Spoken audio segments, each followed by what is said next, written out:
o Inter, tá? O Inter perdeu para o Fluminense. O Inter, em 11 jogos no Campeonato Brasileiro, tem 2 vitórias. Só tem um time que venceu menos do que o Inter no Campeonato Brasileiro, que é o Sport, que, na minha modesta opinião, está cada vez mais perto de voltar para a Série B. A campanha do Inter no Campeonato Brasileiro era constrangedora, porque o Inter não tem um time para estar ali, né? E ele não consegue sair daquela posição. Contra o Fluminense, se a gente falou no início da live que foi uma das melhores atuações do Grêmio, contra o Fluminense o Inter fez um dos piores jogos da temporada, que estava com os titulares e não jogou bem. Eu não me lembro de uma partida tão ruim, tão fraca do Inter em 2025. E o Roger, na entrevista coletiva, dentre várias outras coisas, ele disse, abre aspas, a energia estava baixa, fecha aspas. E aí, me remete ao ponto que a gente já falou aqui nas lives. A notícia é muito triste para o Inter, mas ele não tem condições de jogar 3 competições ao mesmo tempo. E nas últimas semanas, o Inter escolheu botar força mental e física na Libertadores e na Copa do Brasil. E o Campeonato Brasileiro ficou assim. O Inter abriu contra o Fluminense uma série de 7 jogos só de Campeonato Brasileiro. E no primeiro já não conseguiu ir bem. E aí ontem teve a lesão do Fernando, a lesão do Vitinho, a confirmação da lesão do Bernabé. Coloca o Bernabé na tela aí.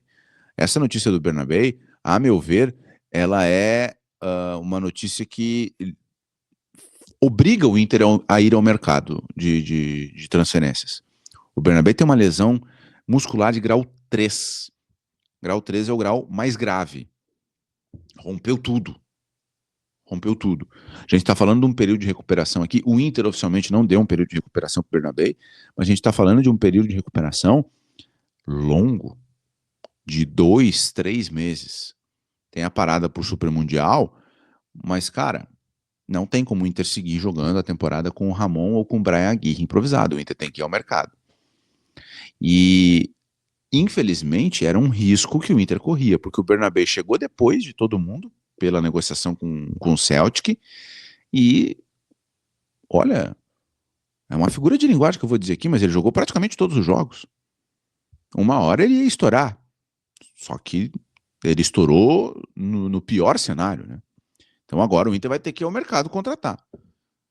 E ficar com os caras que o Inter tem não dá. Não dá. Tem como. Tá? E o Inter vai ter a parada, vai pensar, vai pegar o Galo agora, antes do Super Mundial, né? O Galo fora. Tem um período aí para recuperar o Fernando, por exemplo, para tentar recuperar o Vitinho, mas o Alan Patrick está suspenso.